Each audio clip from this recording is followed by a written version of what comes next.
আসসালামু আলাইকুম।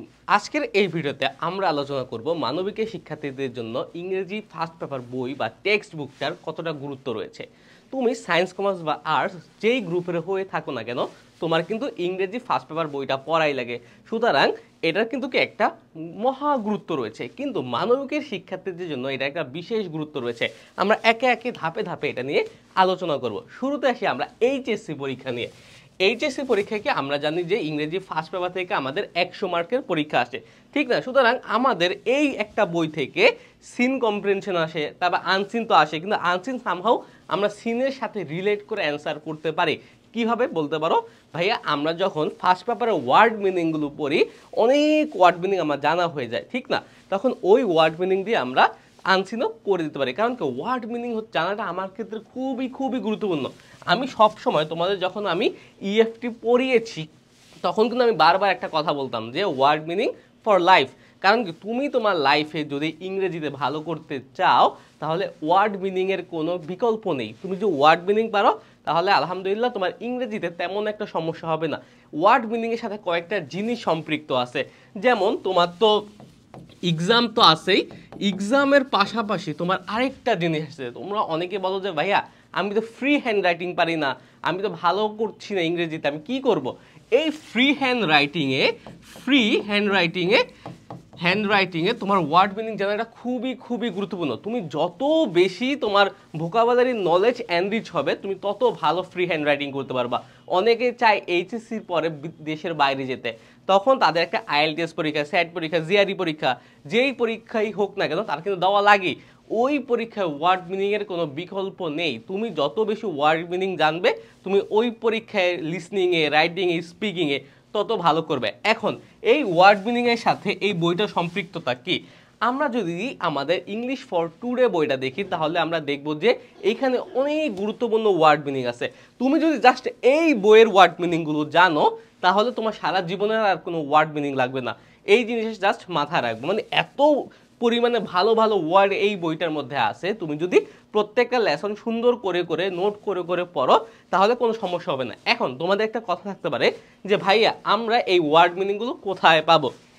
তোমরা যারা আমাদের এই একাডেমিক টু অ্যাডমিশনের রিভাইভ কোর্সে আসো বা একাডেমিক টু অ্যাডমিশন কোর্সে আসো বা আমাদের ইংলিশ মাইক্রো কোর্সে আসো, তোমরা কিন্তু জানো যে আমরা ইংরেজি ফার্স্ট পেপারে একদম ইচ অ্যান্ড এভরি টপিক ধরে ধরে ধরে ধরে পড়িয়ে দিয়েছি, আর প্রত্যেকটা ওয়ার্ড মিনিং আমরা বলে দিয়েছি, ঠিক না? সামহাও আমরা তোমাদের ওয়ার্ড মিনিং শেখানোর চেষ্টা করেছি। আমি কিন্তু বারবার বলতাম যে ভাইয়া টেক্সটের চেয়ে গুরুত্বপূর্ণ হচ্ছে আমরা তোমাদের ওয়ার্ড মিনিং শেখাচ্ছি, সুতরাং ওয়ার্ড মিনিংটা আমাদের জন্য জরুরি দেখেই আমরা তখন এই কথাটা বলতাম। তোমরা যারা আমাদের কোর্সে এখনো অ্যাড হওনি, অ্যাড হয়ে যেতে পারো যদি তোমার ওয়ার্ড মিনিংয়ের দরকার পড়ে। তারপরে আসো ল্যাঙ্গুয়েজ প্রফিসিয়েন্সি, অর্থাৎ তোমার ভাষা দক্ষতা বৃদ্ধি করতে ওয়ার্ড মিনিংয়ের তো কোনো কি নাই, ওয়ার্ড মিনিংয়ের কোনো মানে কি ছাড় দেওয়ার মতো কিছু নাই আর কি। ওয়ার্ড মিনিং তোমার জানতেই হবে। তোমার যত বেশি তোমার ভোকাবুলারি জানবা তুমি তত বেশি তোমার কি ল্যাঙ্গুয়েজ প্রফিসিয়েন্সি বৃদ্ধি পাবে। ওকে, তারপর আসি আমরা অ্যাডমিশনে। এই অ্যাডমিশনে আমরা কিন্তু জানি বিশেষ করে ডিইউতে, এখন ডিইউ বাদ দিল আরও অনেক বিশ্ববিদ্যালয়ে আমাদের বই থেকে সরাসরি প্রশ্ন আসে। আমাদের ইএফটি বই থেকে, যেমন আমি যেইবার দিয়েছি পরীক্ষায় 6টা এসেছিল, 6টা, গত বছর আসছিল 4টা। এইরকম তুমি ভাবো যে ইংরেজিতে যত মার্কসই থাকুক না কেন 15-র মধ্যে যদি 6-7 এই ক্ষেত্রে আসে তাহলে কত ভালো না? অনেকে আসো যে গ্রামার একটু উইক আসো, এই যারা গ্রামারে উইক আছে তাদের জন্য একটা স্ট্রং পয়েন্ট হতে পারে আমাদের এই ইংলিশ ফর টুডে বা ইংরেজি প্রথম পত্র টেক্সট বইটা। ওকে, তুমি যদি এখানে যদি 6-6 পাও বা 5টাই আসলো অন এভারেজ, ভাবলাম 5-এ 5 পাও, তাহলে কিন্তু তোমার অলরেডি কিন্তু কি প্রায় পাস মার্কসটা চলে আসতেছে এই ক্ষেত্রেই। তাহলে তোমার গ্রামার একটু কম জানলেও সমস্যা হবে না, তুমি এইখানেই কভার দিতে পারছো। সুতরাং তোমার এই বইটা দেখো তোমার এইচএসসিতেও কাজে লাগতেছে, আবার তার পাশাপাশি অ্যাডমিশনেও কাজে লাগছে। সুতরাং এটা খুবই খুবই গুরুত্বপূর্ণ একটা ব্যাপার।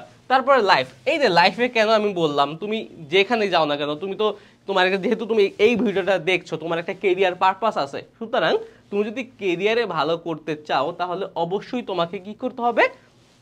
এই ওয়ার্ড মিনিং জানতে হবে। তুমি তোমার কর্মক্ষেত্রে বলো, দেশের মধ্যে দেশের বাইরে বলো, সব জায়গায় কি আমাদের কিন্তু ইংলিশ ল্যাঙ্গুয়েজ প্রফিসিয়েন্সিটা এখন অনেক বেশি দরকার, যেহেতু বর্তমানে ওয়ার্ল্ডে একটা গ্লোবালাইজড ওয়ার্ল্ড হয়ে গেছে। সুতরাং আমাদের ভাষা দক্ষতা খুব বেশি জরুরি।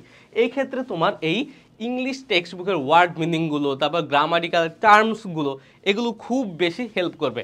আমরা আগেই বলে রাখি, আমরা কিন্তু যখন তোমাদের টেক্সট বইটা পড়িয়েছি, তোমার এই অ্যাডমিশনে যেইভাবে প্রশ্ন আসতে পারে আমরা কিন্তু সাথে সাথে দেখিয়েছিলাম। আবার গ্রামাটিক্যাল টার্মগুলোও কিন্তু কি তোমাদের পড়ানোর সময় আমরা দেখিয়ে দিয়েছি। তারপরে এখন বিস্তারিত আমরা দেখাবো হচ্ছে আমাদের 2025, 26, 27-এর জন্য অ্যাডমিশনের নতুন ক্লাস আমরা অ্যাড করব।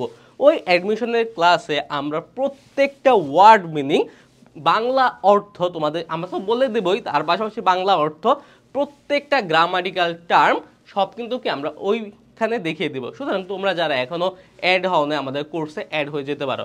ওকে, তাহলে ভাইয়া এই হলো আজকে আমাদের ছোট্ট একটা ভিডিও। এই ভিডিওতে আমরা জানানোর চেষ্টা করেছি ইএফটি বা ইংলিশ ফর টুডে বইটা আমাদের কেন পড়া লাগবে। তুমি যদি কমার্স বা সায়েন্সে হয়ে থাকো না কেন, তোমারও কিন্তু কি এই ক্ষেত্রে পড়া লাগবে, কারণ তোমাদের অ্যাডমিশন এখান থেকে প্রশ্ন আসে। আর ওয়ার্ড মিনিং তো আর সায়েন্স, কমার্স, আর্টস এটা ম্যাটার করে না, উল্টা তোমাদের আরও বেশি লাগবে, সবারই ওয়ার্ড মিনিং দরকার আছে।